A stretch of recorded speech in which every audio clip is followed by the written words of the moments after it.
Alors comme ça, t'as voulu me doubler, hein? Non, non, non. On n'essaye pas de doubler l'associé du diable. Sinon Mr. Gold, il se venge et vous étripe. Écoute-moi bien, toi. Je sais que tu travailles pour le cousin de Tony Montana. Je suis au courant de ton histoire. Et je sais également que t'as des gangs rivaux qui veulent ma peau. Tom Ciné BD a également envoyé quelques-uns de ses comparses pour m'égorger. Mais je les ai arrêtés.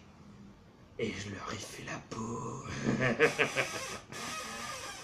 Et toi, tu vas envoyer un message à Tony. Lui dire que si son cousin se repointe, je lui casserai pas que les deux guiboles. Je lui briserai la nuque en deux. Allez, grouille-toi, avant que je te coupe les bijoux de famille. Oh.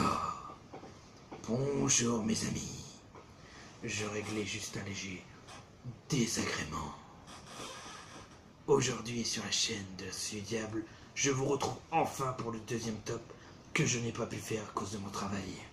Et oui, le Drive va Leclerc, ça vous puise dans votre énergie. Du coup aujourd'hui, ce sera le top 10 des moins bons films que j'ai dans ma collection. Donc pareil, j'irai du meilleur du moins mauvais, on va dire. Ceci ne veut strictement rien dire. Comment dire, sur les 10 plus mauvais, je commencerai par déjà le moins mauvais des mauvais, et ensuite je finirai par l'apothéose du nullicisme. Et pour vous également, je mettrai les mentions honorables. Ce que j'appelle les mentions honorables, ce sont entre guillemets les films qui auraient pu faire partie de ce top, mais qui ont été sauvés de peu. Et allez, on va commencer. On va commencer avec en 10e place, un Amityville. Et oui, on a du très connu quand même, malgré tout, en 10e place. Amityville 3D, le démon. Franchement, ce film-là, j'ai pas vu d'autres Amityville, mais celui-ci ne m'a pas vraiment plu. Déjà parce que l'histoire est quand même bien foutue, je dois admettre, mais les effets spéciaux laissent à désirer. Il y a quelques longueurs, et je trouve pas qu'ils fassent vraiment très très peur. Après, c'est mon avis, ma mère est du même avis, elle qui l'a regardé avec moi, et elle qui a vu les premiers, ça vaut pas les premiers. Donc voilà, je devais de le mettre dans ce top 10 des moins bons films, et il y est Amityville 3D, le démon. Ce n'est pas un film que je vous déconseille forcément, mais c'est pas le meilleur que vous verrez de la série Amityville. Voilà, c'est dit. 10e place. 9e place. Donc à savoir que c'est des films que je vais vous déconseiller plus ou moins. Celui-là, je vous le déconseille dans le principe, c'est Deadly Descent. Donc pareil, pourquoi je vous le déconseille? C'est très long à être amené. Les personnages, les ennemis principaux, c'est censé être le Yeti, il y en a 2 déjà, donc ça c'est pas un problème. Mais les scènes de gore, on les voit pas énormément. Ils nous les zappent alors qu'on aurait pu faire de belles charcuteries, de belles moments de corps en charpie. Il y a des morts, elles sont assez scum, mais bon, c'est le film qui veut ça. Les Yetis sont pas très bien faits, je trouve qu'ils sont pas mis en avant. Donc, on dirait des gros effets de synthèse. Enfin, c'est un peu le cas aussi, vous allez me dire. Et en plus, voilà, c'est très long à être amené. L'histoire est pas trop fignolée, elle aurait pu être mieux faite. Enfin, c'est ce qui mérite la 9e place à Deadly Descent. Cependant, on peut passer un bon moment, c'est possible de passer un bon petit moment. En 8e place, présenté par George Romero. Moi, j'adore le catch, comme vous avez pu sûrement le voir, et j'adore l'horreur. Et pourtant, j'ai trouvé un film que quand on mélange les deux, ça m'a pas tout à fait réussi. Je veux bien entendu parler de Zombie King and The Legion of Doom. Déjà, je trouve ça insultant de mettre The Legion of Doom, qui est quand même une des plus grosses équipes du monde du catch, alias les Road Warriors, avec Hawk et Animal, avec Hawk qui malheureusement est mort, paix à son âme, de les mettre dans ce titre-là. De plus, ce film m'a tiré parce qu'il y avait Jim Vieteville Neidhart, le partenaire de Bret Hart de Hand Foundation, nombreuses fois champion par équipe et équipe de légende. Là, toujours l'enclume avec sa barbichette et son ventre en tonneau. Donc pareil, un catcheur que j'aime bien, qui joue bien son rôle de shérif, mais qui n'est pas présent très longtemps. Donc pourquoi il est à la 8e place? Parce que c'est vrai que les luchadors n'enlèvent jamais leur masque, mais de là à les bronzer avec le masque sur la tête, et de plus c'est une histoire, on comprend pas trop la logique, il y a Il y a des zombies, d'accord, mais il y en a qui sont passifs, d'autres agressifs. Il y a des séances, on dirait du kung-fu avec des super pouvoirs. Enfin, c'est un vrai bordel. On passe, moi, j'ai passé un bon moment parce que je me suis plus tapé une barre qu'autre chose. Mais c'est pas de la vraie horreur et c'est vraiment mal foutu, voilà, mal foutu dans certains endroits. C'est ça qui m'a un peu déçu, je dois admettre. Enfin voilà quoi, sinon je le déconseille à beaucoup. Après, s'il y en a qui veulent un peu de fun, je vous conseille Zombie King seulement à vous. Voilà. Donc 8ème place, Zombie King. 7ème place, donc encore plus mauvais. Je te préfère en Disney, malgré que je n'ai pas accroché à ton histoire plus que ça. La revanche de Pinocchio. Donc Pinocchio vire son horreur. Donc l'intrigue en elle-même n'était pas mal faite. Le principe de prendre Pinocchio, qui est un pantin pour les enfants, et de le mettre version horreur, était bien pensé dans la base. Néanmoins, la figurine est assez grossière. Elle est pas mal faite, mais elle est assez grossière, et on la voit pas assez en action, je trouve. Bon, après, les effets spéciaux sont de la qualité du film, hein, c'est-à-dire pas tout à fait bien, mais c'est passable. Cependant, l'histoire est très longue, je trouve, à se mettre en route. On profite bien des derniers moments, puis avec Pinocchio, et puis avec un petit côté psychologique, mais ça n'a pas été assez abouti, et ça aurait pu être plus rapidement amené comme intrigue. Voilà, quoi. Sinon, hormis quelques longueurs et un personnage qui peut être bien sans vraiment l'être, ça se laisse regarder, mais pareil, vu que c'est dans ce top 10, je ne le vous conseille pas pour autant. En 5ème position, donc les 5 premiers, donc 5 que je vous déconseille d'avance. Dans 5ème position, nous retrouvons Soldat Cyborg. Donc Soldat Cyborg, pareil, les 5 je vais vous les déconseiller d'une. Dans ce film-là, l'histoire est un peu à la bracantesque, enfin je prononce mal le mot, vous comprenez bien l'idée, et on s'y perd vite. Pourtant, il y a des bons acteurs. Star Andrew et David Kell, l'un joueur de les Goonies 2 dans Reanimator 2, des films que j'adore particulièrement, et pourtant que je n'ai pas accroché à ce film-là. Je dois l'admettre. Déjà, les personnages sont horribles. Ces cyborgs-là, je les trouve moches comme il n'y a pas. Les morts, je sais pas ce qu'on peut dire dessus. Et il y a quand même pire, vu qu'il y en a 4 encore à suivre après ça. Mais c'est quand même très décevant et c'est horrible à regarder. Le seul bon moment que vous pouvez passer, c'est quand vous vous dites quand même que bon, voilà, il y a des morts assez cool. Il y a un acteur qui perd la tête et il est sympa à regarder, mais bon, voilà. Sinon, c'est assez mal foutu. Soldat Cyborg. Encore plus mauvais, malgré de très bons acteurs. Journal intime d'un tueur en série. Les 5 que je vous présente là, c'est des films que j'ai parce que je veux compléter ma filmographie horreur, mais que je ne vous conseille pas si vous aimez l'horreur à voir et non pas à collectionner. Donc Journal intime d'un tueur en série, malgré de très bons acteurs, comme Gary Busey qui joue dans Piège en haute mer, Point Break Predator 2, Michael Madsen qui joue dans Réservoir Dogs, La Mutante 1 et 2, et Arnold Vosloo qui joue dans Chasse à l'homme. Donc 3 très bons acteurs. Donc d'avance, je ne sais plus, le nom des acteurs, j'arrive pas à me les remettre par rapport à la tête qu'ils ont. Je sais juste qu'il y a un des acteurs, en tant que fan de nanar, qui joue le tueur dans Ginger Deadman, donc le côté humain, pas le côté pain d'épices, et que le deuxième acteur auquel je pense, mais je ne sais pas plus à quel nom il correspond, c'est celui qui joue la momie dans le film La momie et le retour de la momie. Donc 2 acteurs que j'aimais beaucoup. Cependant, dans ce film-là, Journal intime d'un tueur en série, l'intrigue est très longue à mettre en route. Il n'y a pas beaucoup de morts, elles sont mal faites, c'est même pas de la mort gore, c'est un coup de couteau, t'es mort. Et franchement, je trouve qu'on s'ennuie sur ce film-là, mais d'une façon horrible. Après, je répète avant la fin, le point de vue que je développe dans cette vidéo est un point de vue totalement personnel. Il est possible que vous n'ayez pas le même. Je n'impose pas mon point de vue aux autres, je le développe juste afin de vous donner une opinion différente. Donc voilà, donc 5ème position, Journal intime d'un tueur en série. Oui, parce que j'ai sauté un DVD, en fait, il y en avait 11 au lieu de 10. Enfin voilà. En 4ème position, donc, je me suis trompé, avec pourtant David Carradine, qui est mort pendu mais qui était un bon acteur, en tant que Van Helsing, La Secte. Donc pareil, c'est un film qui m'a déçu dans le principe où on partait d'une bonne base au niveau de l'histoire.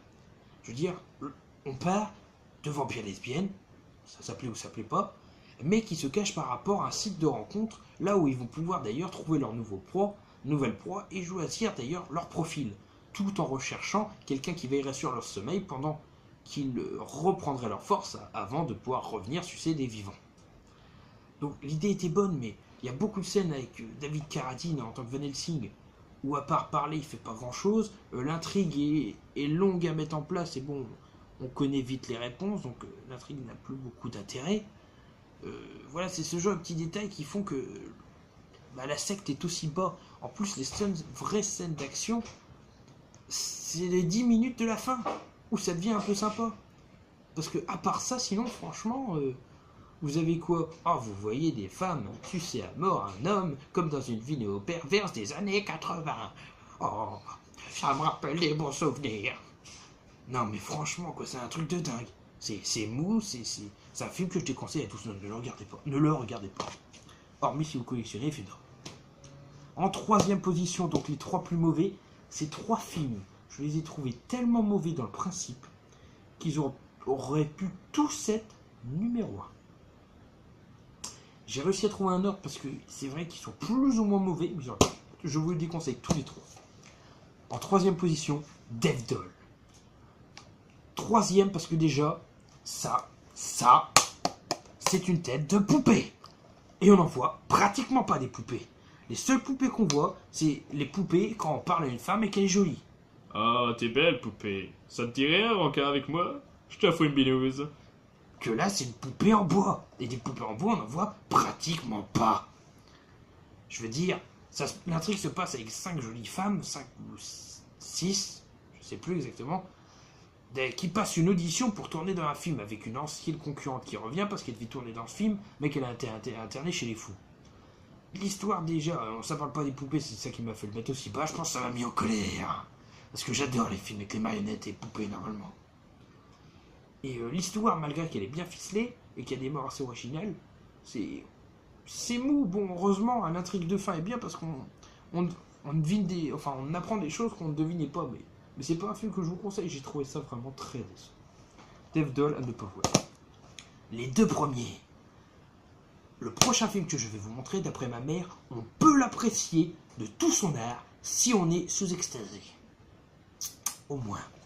C'est Funny Man. Funny Man. Ce film est tellement barré qu'on ne sait même pas ce qui est réel, ce qui ne l'est pas, et on ne comprend même pas la logique de ce film. Il n'y a rien, on comprend rien dans ce film en gros. C'est effrayant. Franchement, il n'y a pas de mots pour décrire ce film, c'est pitoyable. Ce film ne devrait même pas exister. Le personnage est carrément bizarre avec un dos en coussin, enfin, complètement mal fait, complètement sarbi dans un univers tout aussi déglingue. Les personnages, ils se retrouvent à des endroits, ils ont des morts, on sait pas pourquoi. On est dans des endroits parallèles, on est dans la baraque, on n'y est plus. Il y a des gens qui fument, enfin, faut vraiment être sous extasie pour apprécier ce film. C'est vraiment de la merde. Funny Man, je vous les conseille à tous, ne l'achetez pas. Et pourtant, Funny Man a réussi à ne pas être numéro 1. Parce que le numéro 1, c'est quand même un film français réputé pour être à chier. Et je l'ai acheté. Ouais, bon, à quel point je suis con. Le Lac des Morts Vivants. Pourquoi ce film est numéro 1? Parce que tout simplement, le regarder à la fin, sans s'endormir, en soi, c'est déjà un miracle. Je veux dire, tout est mal fait dans ce film. Regardez déjà, les maquillages. Vous mettez du ketchup, des feuilles de chou-fleur, vous avez un zombie dans ce film-là. Les maquillages partent dans l'eau et en deviennent humains. Donc déjà, le maquillage, c'est de la merde. Ensuite, c'est un film sexiste. 90% des morts sont des femmes. Elles sont à poil et sont dans l'eau. Si ça, c'est quand même pas pervers, hein. Ça pourrait s'appeler Gangbang Haute-Mer version nazie, ça ferait pareil. Ensuite, les personnages jouent très mal leur rôle. Les voix sont décalées avec les personnages. Et ensuite, une 12aine d'habitants a peur de 7 zombies qui reviennent. Une armée grandissime de 7 zombies.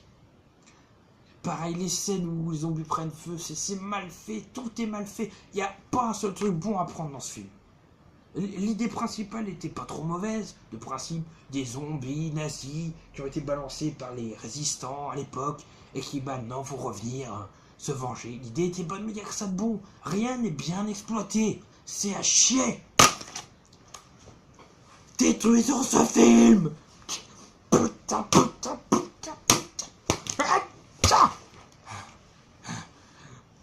putain, il a incassable en plus, mais pas d'égratignure.